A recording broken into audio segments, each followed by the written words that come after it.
ya kipindi fulani. Anasema mstari wa 4, kwa msaada wa Mungu naam ndalisifu neno lake. Kwa msaada wa nani? Ndalisifu neno lake. Nimemtumaini Mungu, sitaogopa. Mwenye mwili atanitenda nini? Zaburi 27 pia ukitaka kuongeza. Lakini naomba nikwambie wazi ya kwamba Daudi alijifunza kumtumaini Mungu katika hatari. Kwa nini hatari? Kwa sababu alipitia. Na ilipotokea aliweza kumtumaini Mungu ale. 27 mstari wa 1. Na ndio maana tunapaswa kuweza kujenga kumtumaini Mungu ale kwenye hatari inapotokea. Muone Mungu. Ndio maana anasema hata ile hakuna tukio ambalo Mungu hayupo mpendwa kwenye maisha yako. Na hakuna bahati mbaya kwenye maisha. Elewa kwamba kila inapotokea tukio hasi la kinyume la kuumiza, mwambie Bwana, unanifundisha nini mahali hapa? Kuna kitu nataka nijifunze. Unaweza kaachwa na marafiki zako. Unaweza ukatupwa mbali, unaweza ukakebehiwa, unaweza ukadharauliwa, unaweza ukatukanwa, unaweza ukadhalilishwa, unaweza ukapata hasara ya kutisha kwenye biashara. Lakini naomba nikwambie wazi kwamba Mungu anakufundisha. Naomba nikwambie hakuna miaka inayopotea kwa mtoto wa Mungu kwenye maisha yake. Hata kwa mfano ukalima, kwa mfano wale wanaolima mashamba kwenye mazao yao, ukalima kwenye msimu, hujapata hata sado, huo mwaka hujapotea, huo msimu hujapotea. Kuna kitu umejifunza. Haleluya. Lazima kuna kitu umejifunza. Na hii ndio Mungu anataka kwenye maisha yetu. Tuwe tayari kujifunza. Uko tayari kujifunza? Uko tayari kujifunza? Naomba nikwambie, kuna mtu mmoja siku moja alikuwa anafuga kuku miaka nyuma sana. Akasema, alikuwa anaelezea fanya biashara, tayari alishakuwa na banda la kuku linatoka hapa mpaka karibu na makanisa mawili na refu. Waandishi habari wakamuuliza, "Hivi mpaka umefika mahali hapa, kuna hasara yetu leo?" Anasema, "Nilishapata hasara karibu kuku 1000 wakafa wote." Leo ni maelfu kwa maelfu ya kuku mabanda.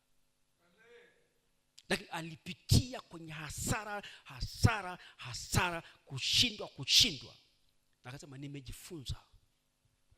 Kila hatua kuna hasara yake. Lakini najifunza. Shida ni kubwa ni kwamba tukipata hasara kidogo tu, mazao hayajatoka, halijapata, tumekata tamaa. Biashara tumefanya, hakuna ule mtaji wenyewe haujarudi na mtaji pia umezama mle ndani. Basi nazimia na mwagiwa maji. Vipi bwana? Si mpaka na mtaji umefanya nini? Umezama. Acha uzame ili uibuke. Kwa sababu bila hautaweza kuibuka ule mpaka umefanya nini? Umezama. Unazama kwanza ndio unaibuka. Unazikwa kwanza ndio unafufuka. Yesu amefufuka baada ya kuzikwa. Yesu hatuwezi kusema amefufuka, amezikwa. Sasa leo unaanza kwamba tunatukulia vitu rahisi mpendwa. Daudi anatoa historia, amepitia. Na naomba nikwambie wazi kwamba alijifunza kumtumaini Mungu. Tumtumaini Mungu aliye hai. Na asema mpendwa, mtumaini Mungu. Kila kinachotokea kwenye maisha, hata kama ni ugonjwa ambao umemua mjomba na shangazi, kama Bwana, kama imenipata mimi, si kwa sababu ni ukoo wa baba yangu, ni ukoo wa bibi, hapana. Unanifundisha kitu. Nifundishe kitu mahali hapa. Nifundishe. Nataka nijifunze. Uwe tayari kujifunza. Nishatoa ushuhuda kwangu mahali hapa. Miaka nadhani ilikuwa ni Alhamisi. Mwanzo nimepata gari. Na leseni. Uko barabarani sishikiki. Nimepigwa faini nyingi miaka hiyo na polisi traffic. Lakini naomba nikwambie kitu ambacho kinatokea. Kabla sija overtake na za overtake pia pigwa faini nyingi tu. Naona sasa gari baba sasa utafikiri ni na overtake kabla sija overspeed. Kuna lori, kuna kikwazo tu kitatufanya nini? Kitatokea tu hapo kumfanya nini? Kunizuia. Mimi sikuwa naelewa wakati huo bwana. Sikuwa najifunza. Ni bali nilikuja kujua hata unapotembea sokoni, una haraka, unakimbia, unakwenda hivi. Kuna watu wanakuzuia. Utashangaa tu anakukinga, huyu anakupiga, kibega anakupiga. Ndivyo maisha yalivyo. Kuna vikwazo vingi vinakuwepo kuzuia, waambia tulia. Ni baadaye ndio nilikuja, kumbe ile lori ilikuwa inanizuia na nilitaka kuvateka, kanizuia, akaniosha na taa. Mimi natafuta nafasi fanya nini? Nikimbie kwenye barabara. Kumbe kuna traffic mbele. Haya, wewe kijana, wakati huo kijana bado ume overspeed. Kuna mahali na sawa umeoversibi. Sasa ukipata ajali itakuwaje? Siasa itakuwa ni yako zaidi. Haya, fine. Hivyo mpaka baadaye nilikuja kujua kumbe na kumbuka siku moja tumetoka kanisani hapa. Sawa hapo wakati barabara hili ilikuwa ni ile moja, sio mbili sasa hivi. Devil Heights akatoka, kanichomekea. Ile natoka kanichomekea na akawasha indicator. Sasa either kwa bahati mbaya au kumbe traffic walikuwa pale Maziwa. Wakanisimamisha. Akaniambia, yani pamoja na kwa ile Devil Heights amekuwasha indicator kukuzuia, bado umepita. Umeovertake kwenye sehemu ambayo sio fine.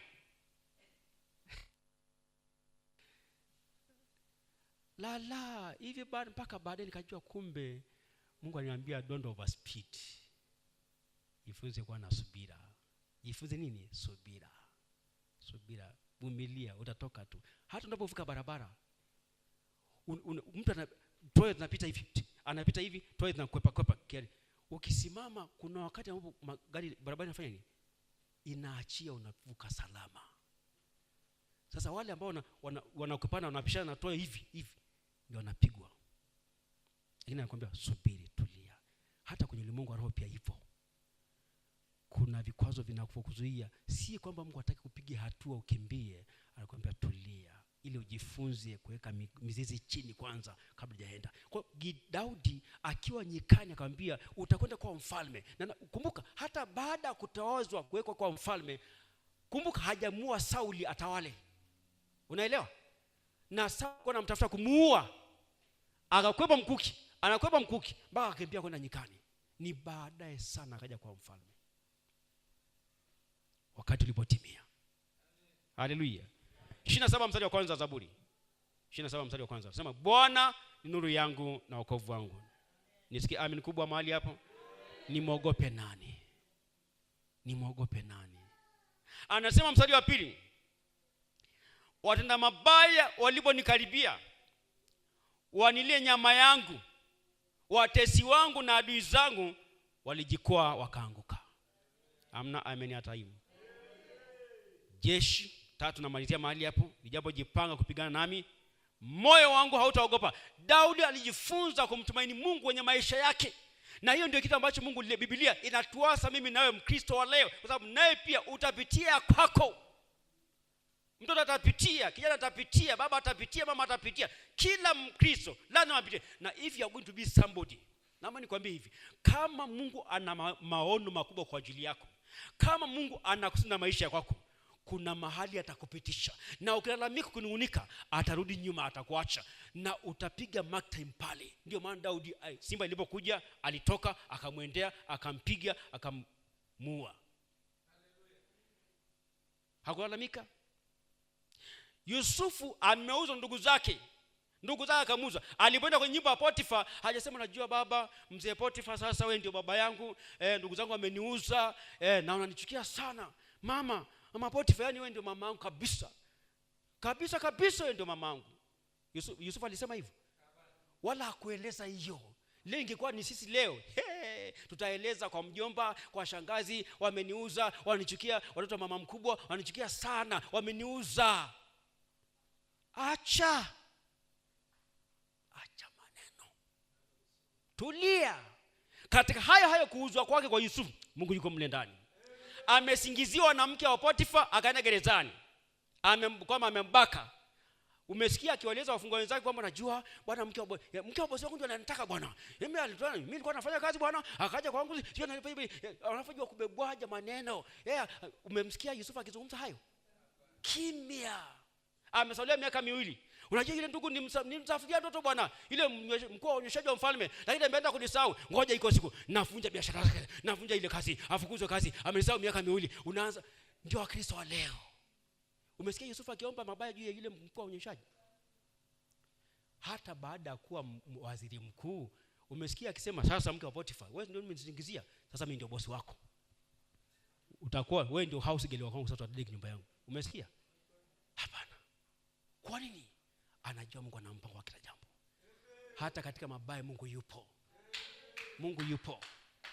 Ni namna unavyotafasiri.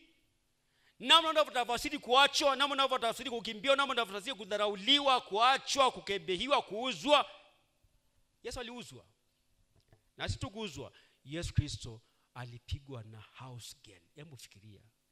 Housemaid, bila inaitwa housemaid. Kijakazi. Yesu tena mwanamume. Yesu akamwambia sasa, wewe unanipigia nini? Simple. Ameshamaliza tayari.